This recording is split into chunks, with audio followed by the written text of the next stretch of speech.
Господине Саздов, добро вечер и добре дојдовте во програмата Гласот од Ковината.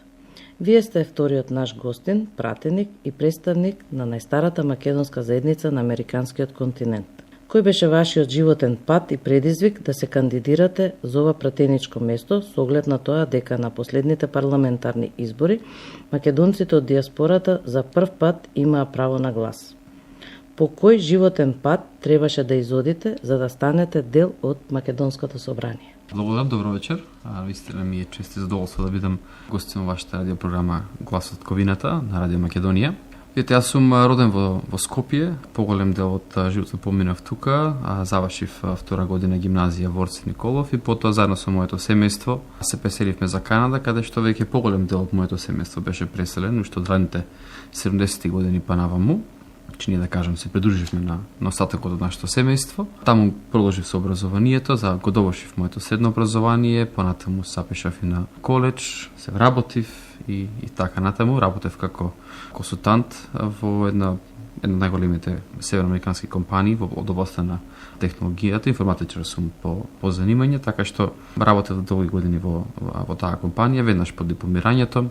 Исто така бев активно вклучен во македонската заедница во Мисисага. Тоа е едно градче близу Торонто, бев и дел од управата на црковната општина во тој град и заров активно учество во голем број на настани и фестивали, промоција на македонската култура, македонските вредности, македонскиот јазик, нашите посебности. Секогаш сакав да се вратам назад во Република Македонија и да продолжам да работам за интересите на нашата држава. Имав чест во 2009 година да се сретнам со премиерот Груевски на едно од неговите посети на Канада.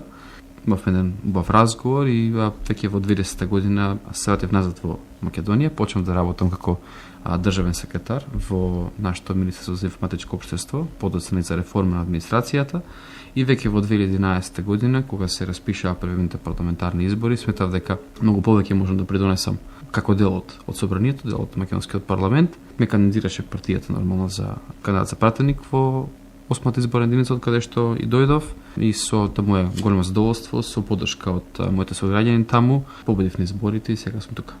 Како пратеник на Американскиот континент и Канада, дали ја знаете бројката на македонски иселеници кои што живеат и работат во оваа за нас далечна земја? Видите, бројките се и секогаш биле шпекулативни, да кажам, само проценки. Имам огромна диаспора и во Америка и во Канада. Во Канада се повеќе сконцентрирани во Торонто со околните градови, макар што имаме диаспора, да речеме, и во Монтреал, помали заедници во Калгари, Ванкувер, Виндзор, Онтарио, со така имаме заедница, значи, која што е доста активна. Во Америка се раселени од Чикаго па до Нью Йорк, до Нью Џерси, Вашингтон, некои градови во Охајо, во Индијана исто така, значи па дури Феникс, Аризона имаме македонска заедница, значи бројката била шпекулативна. Моја проценка отприлика дека во цела Северна Америка, значи активно учествуваат дали во македонските здруженија, дали на свој начин придонесуваат за промоцијата на Македонија во тие земји, отприлика некаде околу 200 до 250 илјади македонци, значи тоа се македонци од прва, втора, па и трета генерација.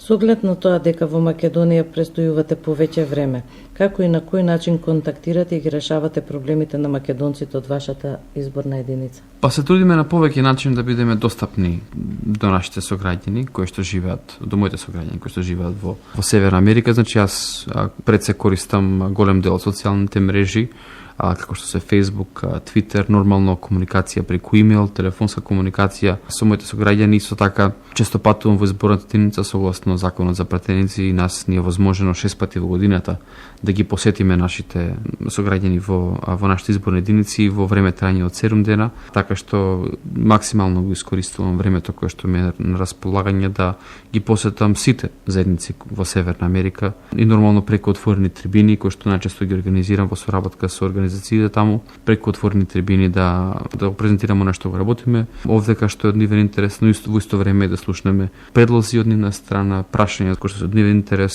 па и да помогнеме доколку постојат проблеми, отворени прашања за кои што има потреба од наша интервенција. Кои се обично нивните барања? Некои конкретни имате? Постоја повеќе проблеми со кои што се соочуваат, иако имаме доста развиена мрежа на амбасади и конзулати посебно во Северна Америка. Сепак постојат места каде што има македонци, каде што немаме наши представништва, така што достапноста на услугите за голем број наши заедници е тешка. Значи, голем број на конзулати се недостапни од причина што се многу далеко од местото на живење. Се уште не се тие услуги, да кажам, електронски достапни, се надеваме дека во брзи дни ќе бидат.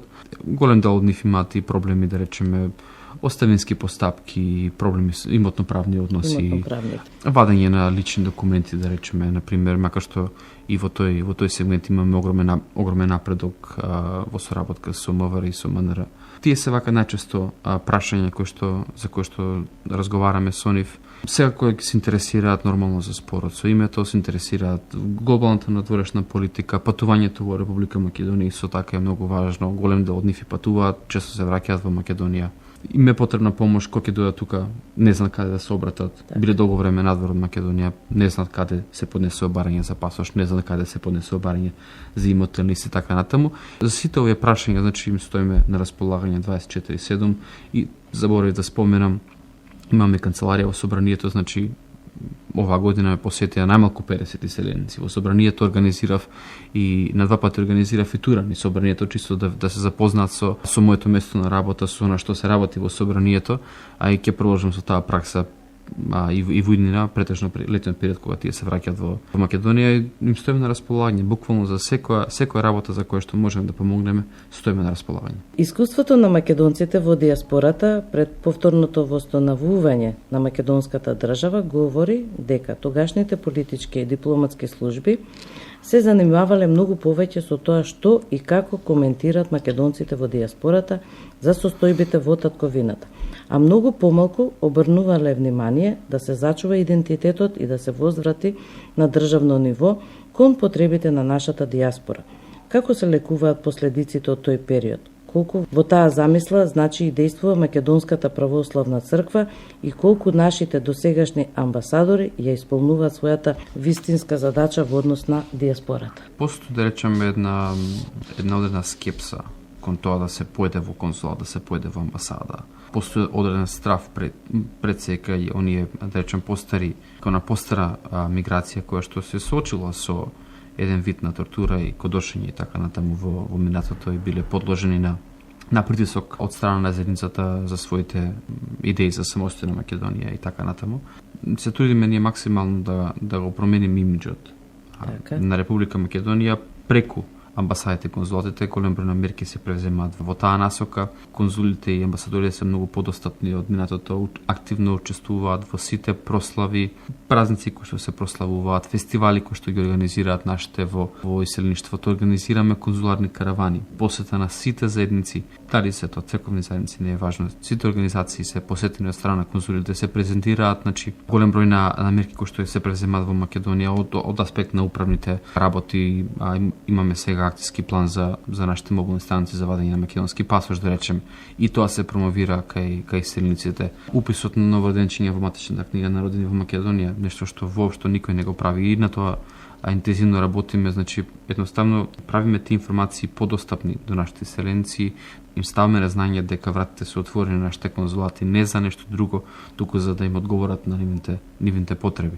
Имаме одлична соработка со Македонската православна црква, посебно со Американско-канадската епархија, со владиката Методи, со останатите свештеници, и тие земаат активно учество во промоцијата на сите овие мерки активности кои што ги преземаме во Република Македонија, кои што значат подобрување на соработката на државата со својата диаспора и со своите селеници. Можам да кажам дека лека по лека таа слика ја менуваме. Тука исто така помага Министерството, секоја година има посебен фонд кој што го воспоставивме, со кој што се финансираат голем број на проекти во диаспората, проекти кои што се од значење за развој, за промоцијата на македонската култура, промоција на македонскиот јазик, изучување на македонскиот јазик во иселеништвото, поддршка на медиумите, локалните медиуми во иселеништвото, така натаму, и од година во година со информирање кој што ние го правиме, со работата која што ја прават нашите конзули амбасадори, се поголем број на организации аплицираат за овие фондови и тие се попристапни за нашите иселеници. За мене посебно во Северна Америка. Кои се интересите на македонците за нивната стара татковина Македонија и колку одговараат на се позачестените патувања на македонските бизнис групи и владини представници во САД и Канада? Голем дел од нив нормално се интересираат како за економијата, така за изопштата политичка состојба нели во Република Македонија, пред се за спорот кој што водиме со Република Грција околу нашето уставно име, но исто така се интересираат и за можностите за инвестирање, посебно во Канада со која што имаме подпишано договор за социјално осигурување. Голем дел од нашите сограѓани кои што се веќе во пензија се интересираат за можностите како да си ја примаат својата пензија во Македонија. Тој дел од својот живот да си го поминат овдека.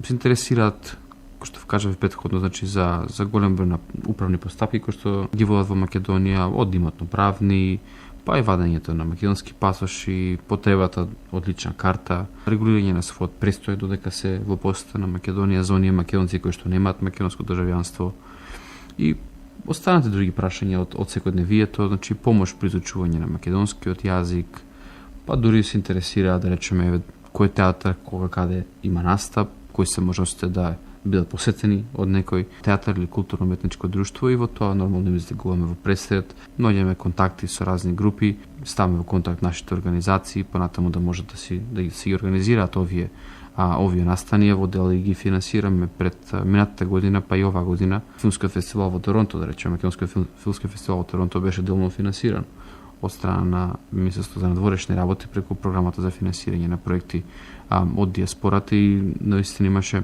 доста голем публицитет во Торонто, голем број на посетители го посетија овој фестивал. Значи широк диапазон на прашање и секако секогаш се сетни кога ќе ги посети некој од Македонија, можеби ве следите во медиумите, не пропушта значи да направат банкет или некаква веселба секогаш кога ќе посети дали премиерот, дали председателот, па јас кога патувам, станите министри секогаш наоѓаат време и посветуваат должно внимание на секоја делегација која што ќе патува во Канада и во Америка. На американскиот континент живеат веќе 4 или 5 генерации македонци. Колку од нив се заинтересирани да дојдат и да ја посетат татковината на нивните предци? Па мислам дека сите од нив тлеја таков еден копнеш да дојдат и да видат каде потекнуваат, да ги посетат своите роднини кои што во голема мера ги имаат. Ние започнавме со една иницијатива со еден наш познаник од Нью Џерси. Тој формираше една невладна организација која што се вика Macedonian Heritage Village, која што се труди значи на сите оние македонци од втора, трета, четврта, пета генерација кои што никогаш не патувале, не дошле во Македонија, да им го тоа овозможи.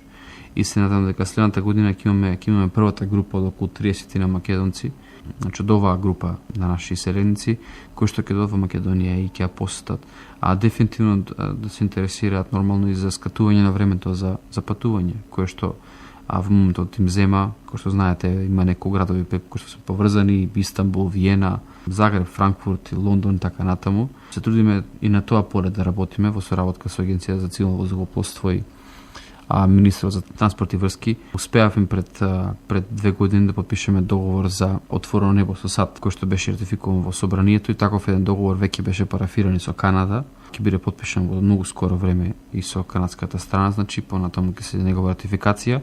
И во преговори сме со повеќе компании да видиме кои се можностите да се директно поврземе барем со поголемите градови во Северна Америка, со што би им возможно нашите иселеници полесно да стигнат и пократко да стигнат дома.